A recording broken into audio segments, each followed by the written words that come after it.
Bismillahirrahmanirrahim. Assalamualaikum warahmatullahi wabarakatuh. Kembali lagi bersama saya Abid Atana Najis, mahasiswa kelas 3B Sistem Informasi Unsika. Pada video kali ini saya akan mengkaji fitur case state dari aplikasi Stockbit. Oke, langsung aja kita perkenalan terlebih dahulu mengenai saham.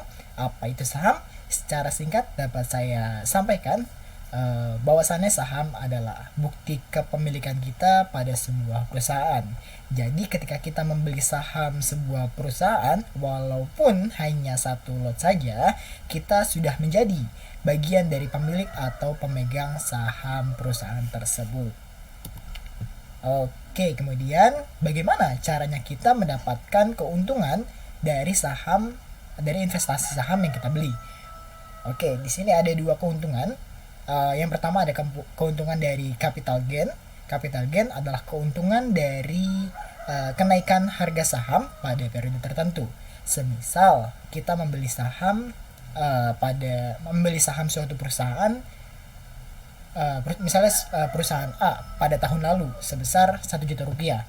Nah, saat ini nilai saham kita sudah berada pada 1.200.000 rupiah. Maka 200.000 rupiah itu atau kenaikan 20% itu merupakan capital gain dari saham kita, seperti itu. Jadi keuntungan kita 200.000 rupiah atau 20% setelah 1 tahun membeli saham perusahaan tersebut.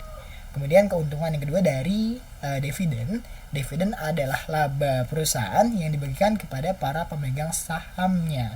Tapi tentu yang namanya sebuah perusahaan, sebuah saham, investasi sebuah saham pasti memiliki resiko.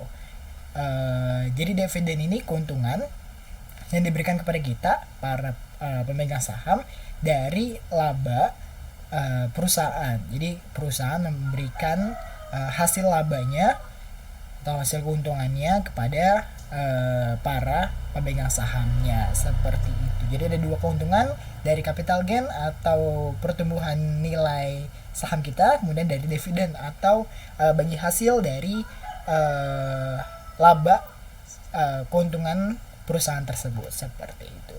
Oke, langsung kita masuk ke materi intinya, yaitu mengkaji fitur case state dari aplikasi Stockbit ini. Dalam fitur case state ada beberapa informasi penting yang disajikan secara menarik. Di sini ada, pertama ada net income yang disajikan oleh case state, kemudian ada valuation per share, solvency, kemudian ada profitability, kemudian ada dividend, income statement, kemudian ada balance sheet, cash flow statement, kemudian ada growth dan price performance, seperti itu. Oke, langsung aja kita bahas ke aplikasinya. Kita kaji langsung ke aplikasinya. Oke, kita udah masuk ke aplikasi Stockbit-nya. Oke, sebelumnya bagi teman-teman yang belum mengetahui apa itu Stockbit, jadi Stockbit adalah aplikasi atau sebuah ekosistem saham terlengkap di Indonesia, mulai dari fitur analisa saham, kemudian data finansial sampai ke profil perusahaan, termasuk juga corporate action, berita terbaru hingga transaksi trading saham, semuanya bisa dilakukan pada aplikasi Stockbit ini. Oke, langsung aja kita fokus terhadap fitur case state dari aplikasi Stockbit ini. Caranya kita ke menu search, kemudian kita cari dulu nih perusahaan yang akan kita beli sahamnya. Ada penawaran dari yang paling trending, kemudian juga penawaran dari rankingnya, kemudian dan indeks-indeks lainnya. Kita langsung cari aja saham Bank Sentral Asia, karena saya mengkaji saham Bank BCA ini di modul kajian saya. Untuk Bank BCA ini menggunakan kode BBCA, jadi setiap perusahaan memiliki kodenya masing-masing. Teman-teman bisa searching di Google kode saham perusahaan apa yang teman-teman cari. Oke, ini adalah tampilan awal dari Bank BCA, BBCA.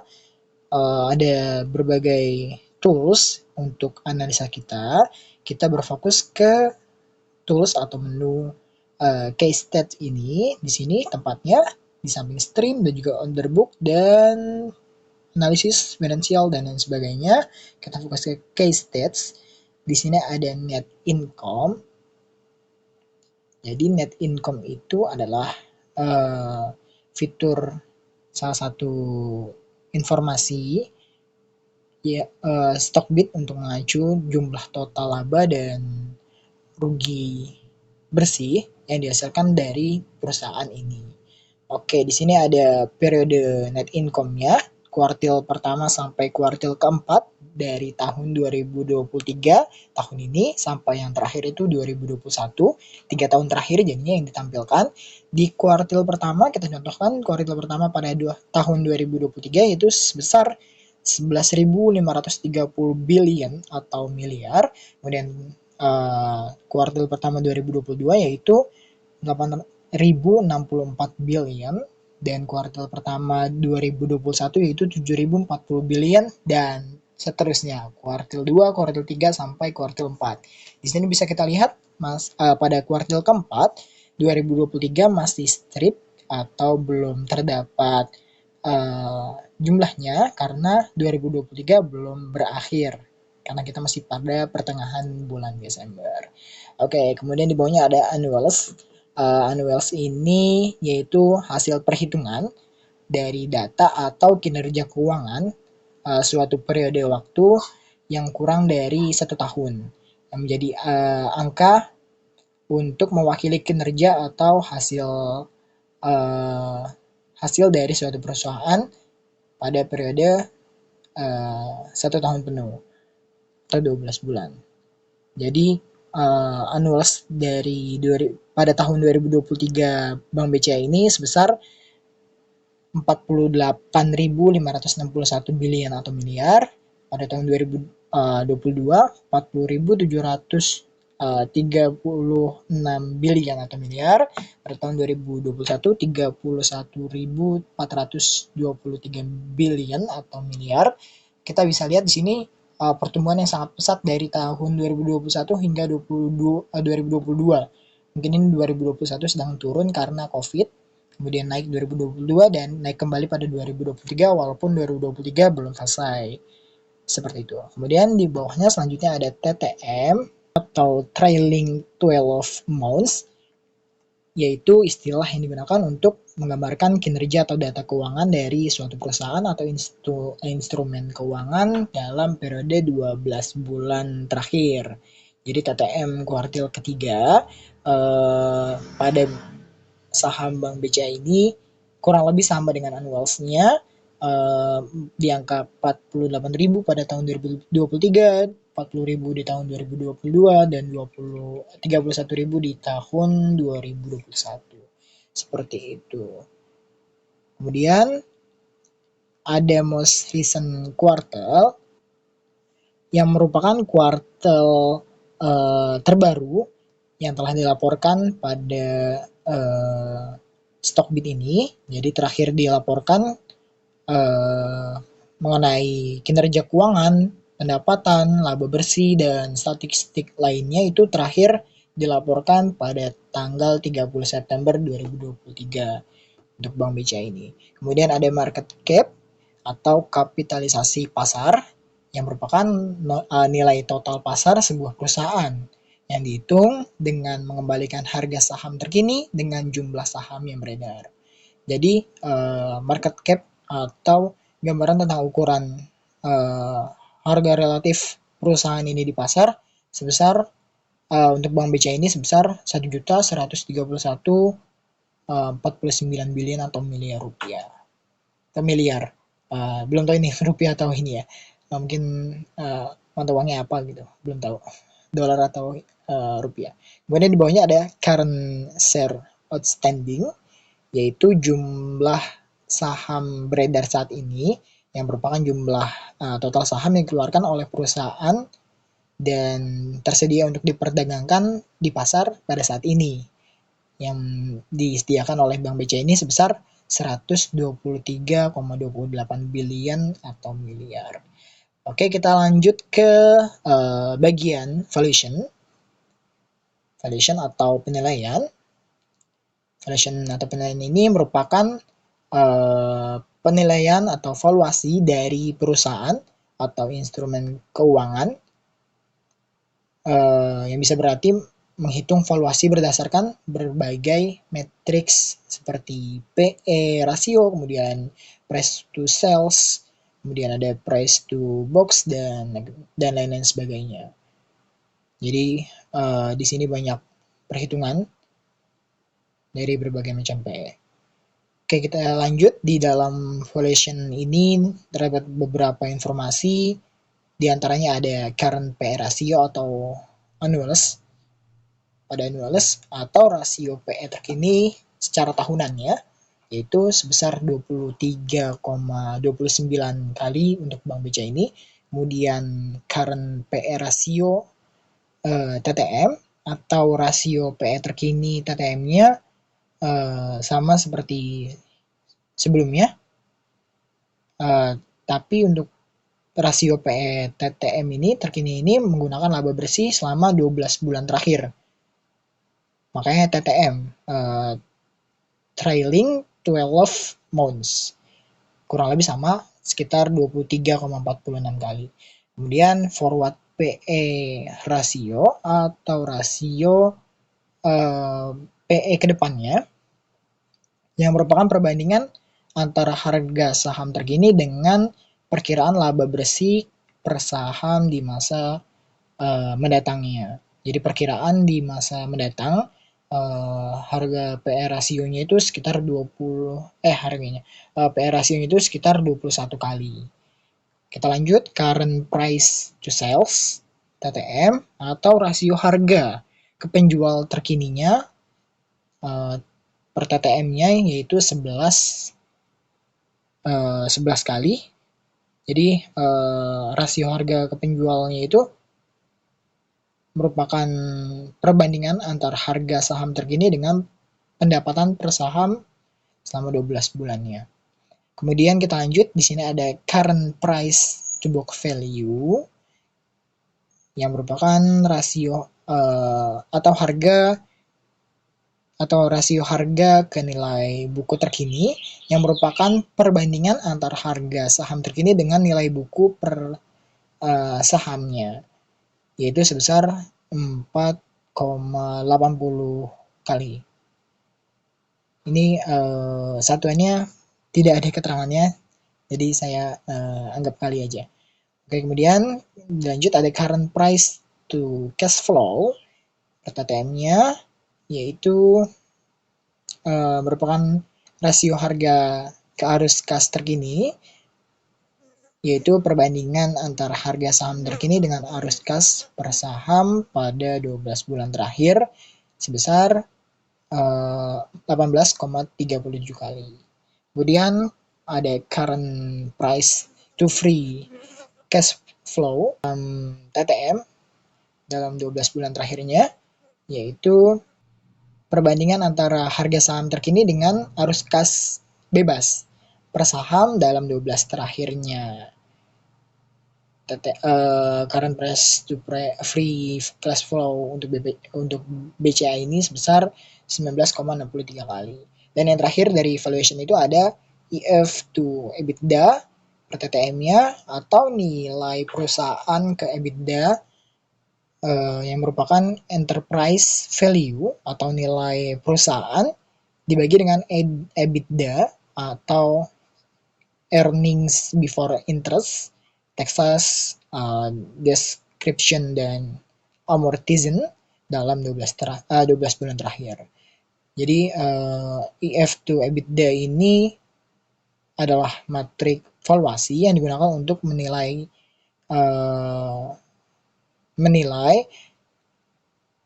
besaran nilai perusahaan relatif terhadap penghasilan operasionalnya sebelum beberapa potongan biaya lainnya, yaitu untuk BCA ini sebesar 18 kali, seperti itu. Kemudian kita lanjut ke bagian per share.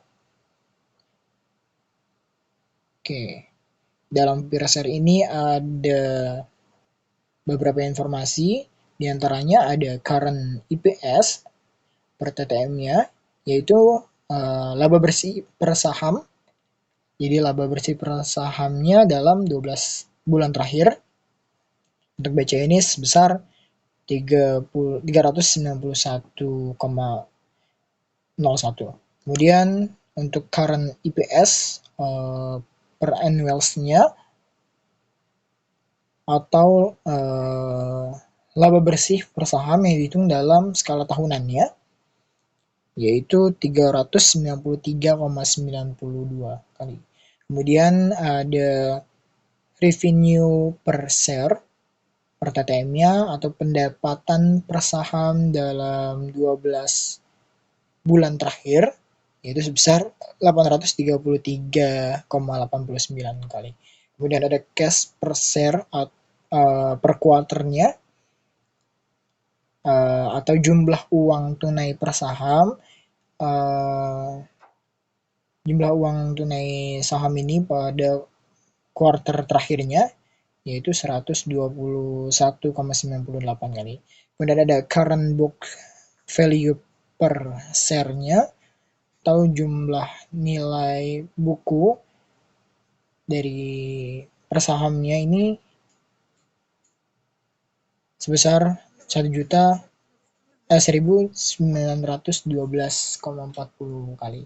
Kemudian yang terakhir ada free cash flow per share dari per TTM-nya, itu arus kas bebas untuk saham ini dalam 12 bulan terakhir yaitu sebesar 467,40 kali. Kita lanjut ke bagian solvency. Oke, dalam solvency ada beberapa bagian, ada 3. Di sini ada current ratio per kuarternya atau rasio antara aset lancar dan kewajiban lancar pada kuarter terakhirnya. Di sini tidak ada untuk saham BCA ini. Kemudian ada quick ratio per kuarternya. Di sini juga tidak ada. Quick ratio ini merupakan rasio antara aset lancar dengan aset lancar yang didapatkan secara langsung yang diubah menjadi uang tunai dan kewajiban lancar pada kuartil terakhirnya. Kemudian ada debt to equity ratio, itu juga nggak ada untuk saham BCA ini. Debt to equity ratio per kuarternya itu adalah rasio antara utang dengan ekuitas pada kuartil terakhirnya. Oke, maaf saya belum menunjukkan detailnya. Jadi di sini ada detailnya yang bisa disaksikan atau yang ditampilkan oleh Stockbit ini. Di sini ada valuation BCA dari ada informasi current PE rasionya, ada grafik untuk current PE rasio per TTM-nya, forward PE rasio, kemudian ada current price to sales per TTM-nya, kemudian ada current price to book value, kemudian ada grafik current price to cash flow per TTM-nya, kemudian ada current price to free cash flow per TTM-nya, kemudian ada EF to EBITDA per TTM-nya. Di sini disampaikan dalam bentuk grafik yang bisa kita ambil informasi setiap harinya, pergerakan setiap harinya. Ini terakhir di bulan Desember 2020 masih ada. Terus di sini ada Januari 2021 sampai terakhir sekarang Desember 2023. Seperti itu. Kemudian di sini juga ada per share. Per share-nya bisa kita lihat juga grafik-grafiknya dari yang telah saya paparkan tadi. Ini terakhir 2022. Sekarang 2023 akhir. Sekitar 2 tahun dan 3 tahun. Kita juga bisa lihat di sini 5 tahun terakhirnya Sini lebih panjang waktu ke belakangnya, dan yang terakhir yang paling panjang 10 tahun terakhir. Oke, secara singkat di sini bisa kita lihat dari current EPS-nya aja itu tahun 2021 akhir masih naik, 2022 itu turun drastis, dan 2023 sekarang kembali naik. Oke, kita kembalikan ke 3 tahun terakhir. Dan untuk solvensinya tidak ada. Mungkin untuk BCA ini tidak ada aset yang diubah menjadi uang atau dijual atau menjual aset. Kemudian juga tidak ada utang pada kuartirnya, setiap kuartir per tahunnya. Kemudian juga nggak ada, kemudian juga aset rasio asetnya lancar, dan kewajibannya juga lancar. Makanya di sini strip atau tidak ada untuk Bank BCA ini. Kita lanjut ke profitabilitas. Oke, di sini dalamnya ada, di antaranya ada return on asset per TTM-nya. Return on asset ini merupakan tingkat pengembalian investasi perusahaan dalam asetnya, yaitu sekitar 3,49% untuk Bank BCA ini. Kemudian ada return on equity-nya atau tingkat pengembalian bagi pemegang saham per TTM itu sebesar 20,45%. Kemudian ada gross profit margin per quarter atau margin keuntungan operasional pada kuartal terakhirnya, yaitu 87,83%. Kemudian ada operating profit margin per quarter atau margin keuntungan operasional pada kuartir terakhirnya, yaitu 55,84%. Dan terakhir ada net profit margin per kuartirnya atau margin keuntungan bersih pada kuartil terakhir, yaitu sebesar 45,14% untuk Bank BCA ini. Oke, kemudian di bawahnya ada dividen. Dividen yang telah saya jelaskan tadi, atau bagi hasil keuntungan, bagi hasil dari keuntungan perusahaan yang kita tanamkan sahamnya, atau kita bagian dari pemegang saham. Oke, di sini ada informasi dividen per TTM-nya atau jumlah dividen yang dibayarkan dalam 12 bulan terakhir sebanyak 212,50 kali.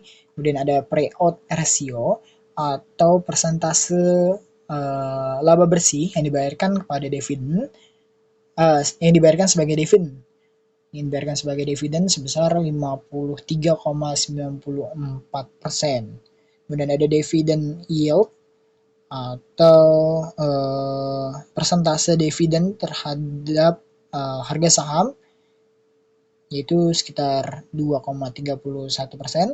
Kemudian yang terakhir ada less than dividend ex date atau tanggal terakhir dividen yang sudah jatuh tempo, yaitu 4 Desember 2023 untuk Bank BCA ini. Kita lanjut ke bagian selanjutnya, itu ada income statement. Di sini ada 4 bagian.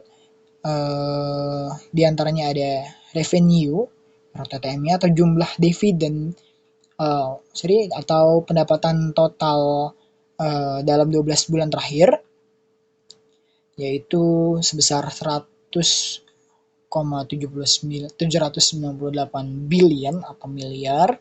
Kemudian ada gross profit per TTM-nya atau laba kotor dalam 12 bulan terakhir, yaitu 91.729 billion atau miliar. Kemudian ada EBITDA. EBITDA ini adalah laba sebelum bunga, sebelum pajak, dan juga sebelum depresiasi dan amortisasi dalam 12 bulan terakhir, yaitu sebesar 62.847 billion atau miliar. Dan terakhir ada net income-nya per TTM-nya, yaitu laba bersih dalam 12 terakhirnya itu sebesar 48,202 billion atau miliar. Kita lanjut ke bagian selanjutnya atau balance sheet. Di antaranya balance sheet ada cash per quarter atau jumlah uang tunai pada kuarter terakhir yaitu sebesar 15.037 billion atau miliar. Kemudian ada total asetnya. Total aset di Bank BCA ini ada total aset dari kuarter terakhir Bank BCA ini sebesar 1.381.449 billion atau miliar. Kemudian total liabilities atau total kewajiban pada kuarter terakhirnya sebesar 1.145.517 billion atau miliar. Kemudian untuk short term debt kuarter terakhirnya atau utang jangka pendek pada kuarter terakhir tidak ada untuk Bank BCA ini. Untuk long term debt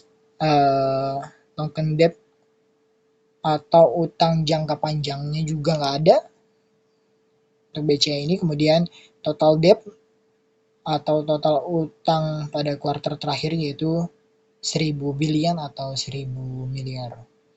Kemudian total equity-nya atau total ekuitas perusahaan Bank BCA ini sebesar 235.751 billion atau miliar. Kita lanjut ke bagian cash flow. Oke, di sini juga bisa kita lihat tadi ya grafiknya. Maaf, saya lupa memberitahu lagi. Ada grafik yang ditampilkannya dari bagian-bagian yang telah saya paparkan tadi. Di sini juga ada income statement dalam bentuk grafiknya. Sekilas semuanya naik ya dari 2021 sampai 2023, mungkin karena kemarin habis turun COVID, jadi sekarang 2023 lagi puncak-puncaknya kenaikan. Kayak belum tahu untuk 2024 nanti.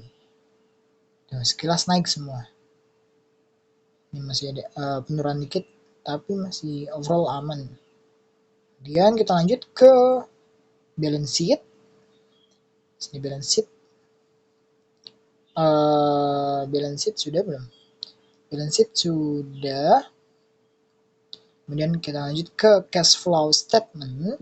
Di sini ada diantaranya ada cash from operation per TTM-nya atau arus kas dari operasional selama 12 bulan terakhir sebesar 61.587 billion atau miliar. Kemudian ada cash from investing per TTM-nya atau arus kas dari investasi sebesar 51.187 billion atau miliar. Kemudian cash from financing atau arus kas dari pendanaan sebesar 25.811 billion atau miliar. Kemudian ada capital expenditure atau pengeluaran modal dalam 12 bulan terakhir yaitu 3.968 billion atau miliar. Dan yang terakhir ada free cash flow atau arus kas bebas dalam 12 terakhirnya yaitu 57.619 billion atau miliar. Kemudian ada growth di antaranya ada banyak sekali. Di sini ada revenue quarter year-on-year growth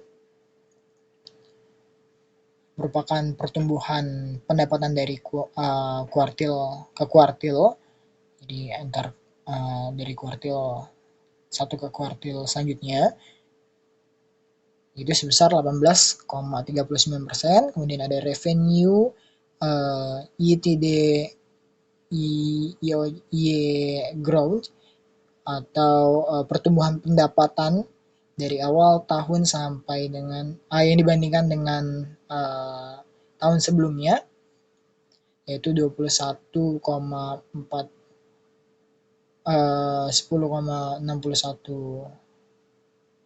21,42%. Kemudian ada revenue annual year-over-year growth atau pertumbuhan pendapatan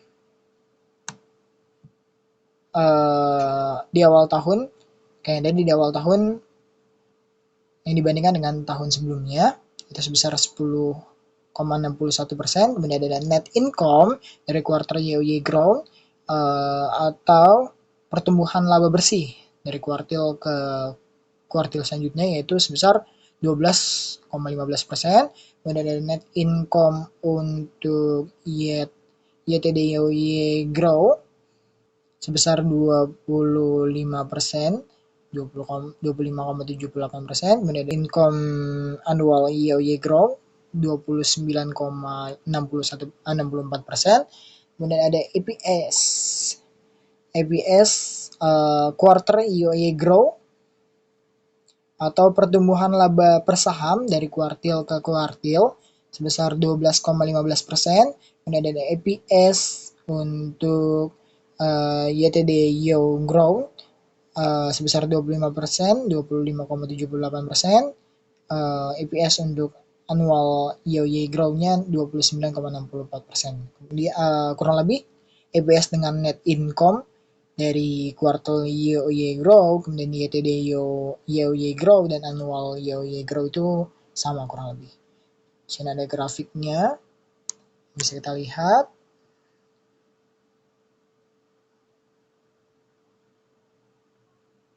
Oke, kita lanjut ke bagian terakhir, yaitu price performance.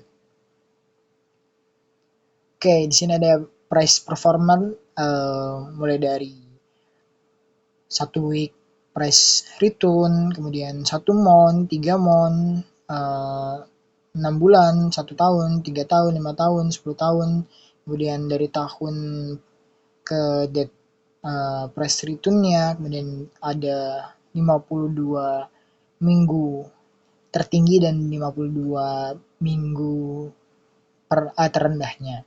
Sini satu minggu price return-nya sebesar 5,46%, kemudian 1 bulan price return-nya 1,10%, kemudian 3 bulan price return-nya 1,10%, kemudian 6 bulan price return-nya 1,94%, 1 tahun price return-nya 6,7%, kemudian 3 tahun price return-nya 34,93%, kemudian 5 tahun 75,43%, dan kemudian 10 tahun return price-nya 380,37%. Kemudian dari year to date price return-nya sekitar 7,31%, dan 52 minggu atau pekan tertingginya sebesar 9.450 billion bukan ini ya. Kemudian yang ini mungkin harga ini ya, price performanya 9.450 mungkin rupiah. Kemudian juga week 52 week terendahnya 8.000, sebesar 8.000. Seperti itu. Oke, mungkin sekian yang dapat saya paparkan. Kita kembali ke PPT. Terima kasih. Oke, mungkin sekian yang dapat saya paparkan mengenai tur case start-nya dalam aplikasi Stockbit ini. Mohon maaf jika ada kekeliruan. Sekian dan terima kasih. Let's invest. Assalamualaikum warahmatullahi wabarakatuh.